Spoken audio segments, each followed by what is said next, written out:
कभी सोचा है तुमने कि काश हमारे पास एक ऐसा दरवाजा होता जिसे खोलते ही हम बीते हुए कल में पहुंच जाते, या शायद भविष्य की किसी सुबह में जहां आसमान में गाड़ियां उड़ रही होती। ये ख्याल, ये सपना हर बच्चे के मन में कभी न कभी जरूर आता है। समय यात्रा यानी टाइम ट्रैवल सिर्फ एक शब्द नहीं है, ये उन अनगिनत कहानियों का खजाना है जो हम रात को सोते समय अपनी बंद आंखों से देखते हैं। ये वो जादू है जो हमें यकीन दिलाता है कि कुछ भी नामुमकिन नहीं है।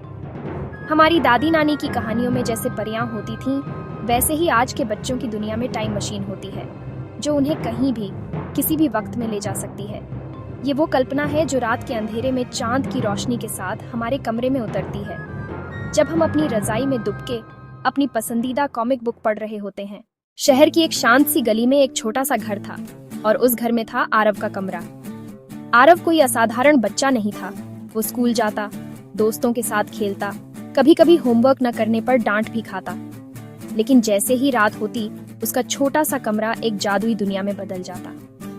उसकी स्टडी टेबल एक स्पेसशिप का कंट्रोल पैनल बन जाती और बिस्तर एक टाइम मशीन। आरव की आंखें हमेशा चमकती रहती थीं। उन आंखों में हजारों सवाल थे। क्या डायनासोर सच में इतने बड़े होते थे? क्या भविष्य में हम बादलों पर घर बना पाएंगे?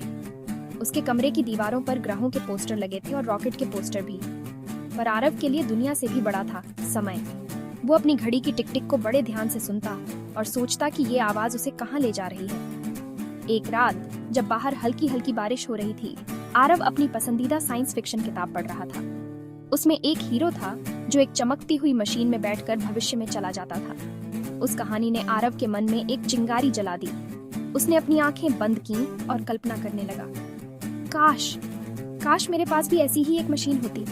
मैं सबसे पहले उस समय में जाता जब मेरे पापा मेरी उम्र के थे। फिर मैं भविष्य में जाकर देखता कि क्या मैं एक बड़ा साइंटिस्ट बन पाया हूँ। उसके ख्वाब छोटे नहीं थे। वो अपनी कल्पना की उड़ान में पूरी कायनात घूम आना चाहता था। आरव ने एक दिन हिम्मत करके अपने विज्ञान के टीचर से पूछा, सर, ये समय आखिर है क्या? टीचर मुस्कुराए और बोले, आरव, ये बहुत अच्छा सवाल है। इसे ऐसे समझो जैसे हम किसी जगह की दूरी को मीटर या किलोमीटर में नापते हैं, वैसे ही हम घटनाओं के बीच के फासले को सेकंड, मिनट या घंटे में नापते हैं। उन्होंने समझाया कि समय एक चौथा आयाम है। जैसे किसी चीज की लंबाई, चौड़ाई और ऊंचाई होती है, वैसे ही उसका अस्तित्व समय में भी होता है। समय एक सीधी सड़क की तरह है जिस पर हम सब सिर्फ आगे की तरफ चल सकते हैं। ये सुनकर आरव थोड़ा निराश हुआ, पर उसकी जिज्ञासा और बढ़ गई। विज्ञान कहता है कि समय हर किसी के लिए एक जैसा नहीं बहता। ये बात आरव को बड़ी अजीब लगी। उसके टीचर ने एक उदाहरण दिया, जब तुम अपने दोस्तों के साथ खेलते हो तो 1 घंटा भी 1 मिनट जैसा लगता है, और जब तुम किसी बोरिंग क्लास में बैठे होते हो तो 5 मिनट भी 1 घंटे जैसे लगते हैं। ये तो मजाक था, लेकिन इसके पीछे एक गहरा वैज्ञानिक सच छिपा था। विज्ञान के अनुसार समय की गति इस बात पर निर्भर करती है कि आप कितनी तेजी से चल रहे हैं। अगर आप बहुत तेजी से चलें तो आपके लिए समय धीरे हो जाएगा। यह सिद्धांत आरव के लिए किसी जादू से कम नहीं था। इसका मतलब था कि अगर कोई अंतरिक्ष यात्री एक बहुत तेज रफ्तार वाले स्पेसशिप में बैठकर कुछ साल अंतरिक्ष में बिताकर वापस लौटे तो पृथ्वी पर शायद सदियां बीत चुकी होंगी। उसके लिए तो कुछ ही साल बीते, लेकिन यहाँ उसके दोस्त, परिवार सब बूढ़े हो चुके होंगे। ये ख्याल आरव को रोमांचित भी कर रहा था और थोड़ा डरा भी रहा था। समय का यह अजीब बर्ताव उसे एक पहेली की तरह लग रहा था। विज्ञान की किताबें अब उसे बोरिंग नहीं, बल्कि जादुई कहानियों का खजाना लग रही थीं। तो समय यात्रा का पहला सिद्धांत यहीं से शुरू होता है, गति। अगर हम गति को काबू में कर सकें तो शायद हम समय को भी अपने इशारों पर नचा सकते हैं। आरव की जिज्ञासा उसे एक और महान वैज्ञानिक के पास ले गई, अल्बर्ट आइंस्टाइन। किताबों में उनकी तस्वीर देखकर आरव उन्हें मजेदार चाचा जैसा लगा। उनके बाल बिखरे हुए थे। आरव ने पढ़ा कि आइंस्टाइन ने कहा समय और अंतरिक्ष जुड़े हुए हैं। उन्होंने इसे स्पेस टाइम कहा, जैसे एक चादर।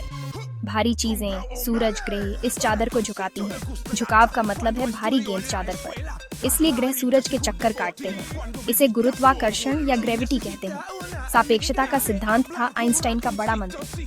समय सबके लिए एक समान नहीं है, यह निर्भर करता है आपकी गति और आसपास की ग्रेविटी। जहाँ ग्रेविटी ज्यादा होगी वहाँ समय धीरे चलेगा।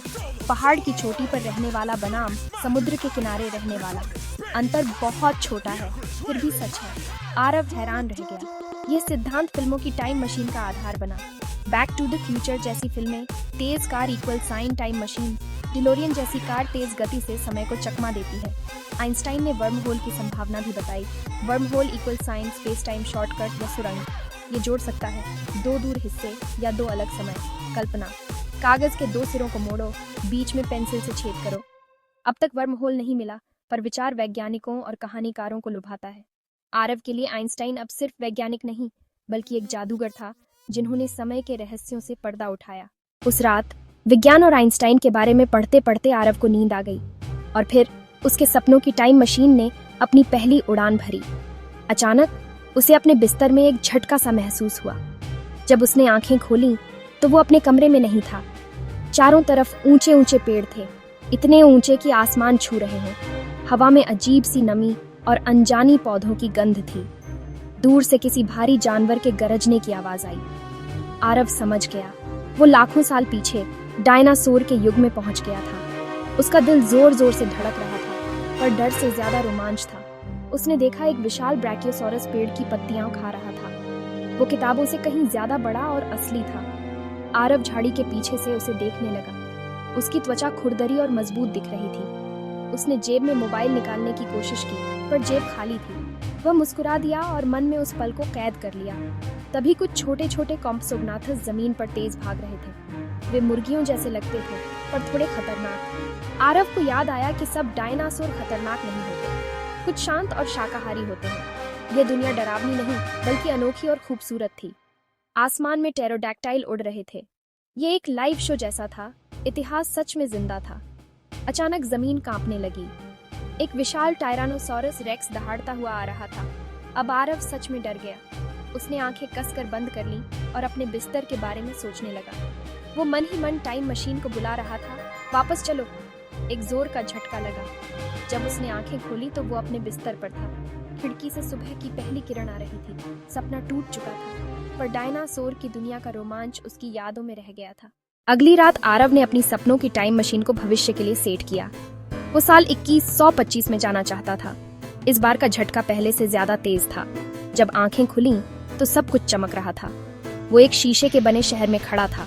इमारतें आसमान से बातें कर रही थीं। छोटी छोटी स्पेसशिप जैसी एयर टैक्सियां उड़ रही थीं। सड़कें साफ सुथरी थीं और छोटे छोटे रोबोट सफाई कर रहे थे। हवा बिल्कुल ताजी थी, जैसे किसी पहाड़ी इलाके में हो। एक रोबोट उसके पास आया और बड़ी ही विनम्र आवाज में बोला, नमस्ते, क्या मैं आपकी कोई मदद कर सकता हूँ? आरव हैरान रह गया। रोबोट बात कर सकता था। उसने हिम्मत करके पूछा, ये कौन सी जगह है? रोबोट ने जवाब दिया, यह नई दिल्ली है, वर्ष 2125। आपका स्वागत है। चारों तरफ हरियाली थी। इमारतों की छतों पर बगीचे बने हुए थे। लोग बड़े शांत और खुश लग रहे थे। आरव ने देखा कि बच्चे स्कूल जा रहे थे। उनके बस्ते बहुत हल्के थे। शायद सारी किताबें एक छोटी सी चिप में थीं। उनका एक दोस्त एक छोटा सा उड़ने वाला रोबोट था। स्कूल की इमारत पारदर्शी दीवारों वाली थी। बच्चे हवा में तैरती कुर्सियों पर बैठे थे। एक बड़ा आर्टिफिशियल इंटेलिजेंस हर बच्चे के सवाल का तुरंत जवाब दे रहा था। यह सब देखकर आरव को लगा कि भविष्य कितना मजेदार और आसान होगा। उसने एक पार्क देखा जहां बच्चे वर्चुअल गेम खेल रहे थे। वे चांद पर दौड़ रहे थे। वे मंगल ग्रह पर एलियंस से लड़ रहे थे। आरव को भी उस खेल में शामिल होने का मन हुआ। तभी उसकी नजर एक बड़ी घड़ी पर पड़ी। उसे एहसास हुआ कि उसे वापस जाना होगा। उसने उस चमकते शहर को अलविदा कहा। उसने उड़ती कारों को अलविदा कहा। उसने बात करने वाले रोबोट्स को अलविदा कहा। जब वो अपनी सपनों की यात्रा से लौटा तो उसके मन में भविष्य के लिए एक नई उम्मीद और उत्साह था। उसने तय कर लिया कि वो भी विज्ञान पढ़कर ऐसी ही खूबसूरत दुनिया बनाने में मदद करेगा। अपनी सपनों की यात्राओं के बाद आरव ने सोचना शुरू किया कि अगर समय यात्रा सच में संभव हो जाए तो क्या होगा। सबसे बड़ी पहेली थी दादाजी का विरोधाभास। आप दादाजी के बचपन में मिलते हैं और उनसे ऐसा करवा देते हैं कि वो दादी से न मिले। तब आपके माता पिता पैदा नहीं होंगे और आप मौजूद नहीं रहोगे। तो फिर पीछे जाकर यह कौन करेगा? ये एक चक्करदार पहेली थी। फिर बटरफ्लाई इफेक्ट आई। एक छोटा बदलाव भविष्य बदल सकता है। जैसे डायनासोर युग में तितली कुचलना पूरी विकास प्रक्रिया बदल सकती है, या कोई और बुद्धिमान प्रजाति भविष्य में राज कर सकती है। समय यात्रा बड़ी जिम्मेदारी है।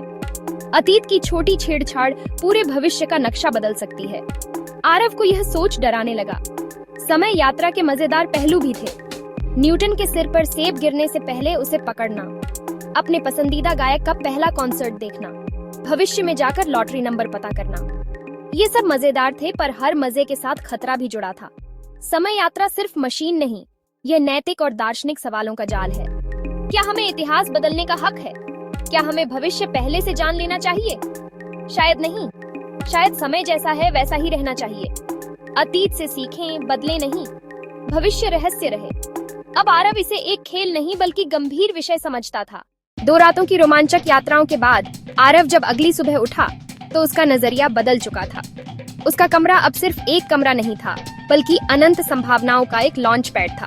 उसकी विज्ञान की किताबें अब सिर्फ होमवर्क का बोझ नहीं थीं, बल्कि रहस्यों को सुलझाने की चाबियां थीं। उसने डायनासोर की दुनिया की गर्जना सुनी थी।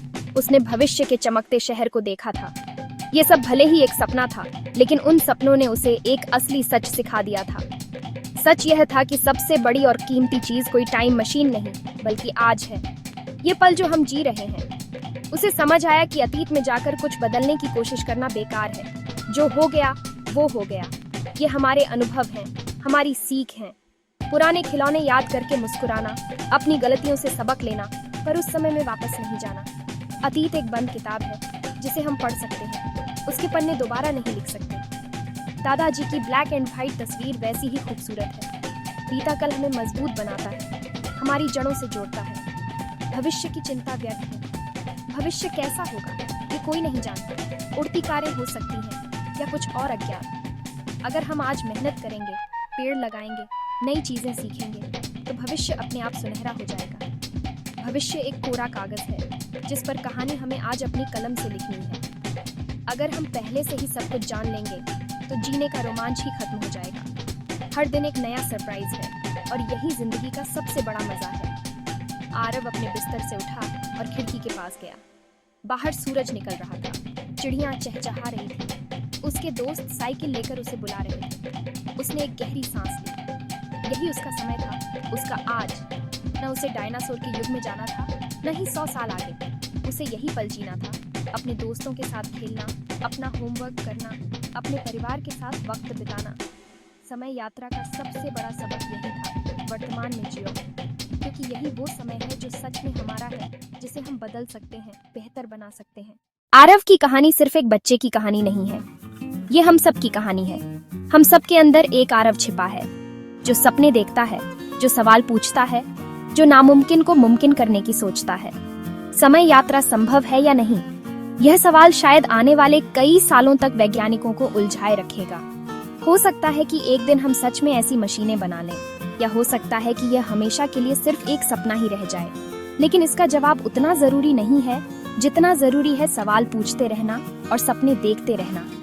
विज्ञान की शक्ति यही है कि वो हमें सवाल पूछने की हिम्मत देता है। वो हमें बताता है कि दुनिया वैसी नहीं है जैसी दिखती है। उसके पीछे कई नियम और रहस्य छिपे हैं। आइंस्टाइन, न्यूटन, उन्होंने भी तो क्यों और कैसे जैसे सवाल पूछे थे। उनकी कल्पना ने ही उन्हें उन खोजों तक पहुंचाया जिन्होंने हमारी दुनिया को बदल दिया। विज्ञान और कल्पना 2 अलग अलग रास्ते नहीं हैं, बल्कि एक ही मंजिल तक जाने वाले 2 साथी हैं। जब कल्पना के पंख लगते हैं तो विज्ञान उसे उड़ने के लिए पूरा आसमान दे देता है। तो अगली बार जब तुम रात को तारे देखो तो सोचना कि शायद किसी तारे पर जीवन हो। जब तुम कोई पुरानी इमारत देखो तो कल्पना करना कि 100 साल पहले यहाँ कौन रहता होगा। अपनी कल्पना की टाइम मशीन को कभी रुकने मत देना, उसे उड़ने दो, अतीत की गलियों में भी और भविष्य के शहरों में भी। अपनी किताबों में, अपनी कहानियों में, अपने सपनों में समय यात्रा करते रहो। कौन जाने तुम्हारी कल्पना में छिपा कोई छोटा सा आइडिया कल की दुनिया का सबसे बड़ा आविष्कार बन जाए। याद रखना, हर रॉकेट उड़ने से पहले कागज पर एक डिजाइन ही होता है। हर बड़ी कहानी लिखे जाने से पहले किसी के दिमाग में एक छोटा सा ख्याल होती है। तुम्हारी कल्पना तुम्हारी सबसे बड़ी ताकत है। उसे पालो, पोसो और उसे विज्ञान की रोशनी दिखाओ। हो सकता है तुम समय में यात्रा न कर पाओ, लेकिन तुम यकीनन अपने सपनों की उड़ान से दुनिया को एक बेहतर और खूबसूरत भविष्य की ओर जरूर ले जा सकते हो। और सच कहूं तो इससे बड़ी और बेहतर कोई यात्रा नहीं है।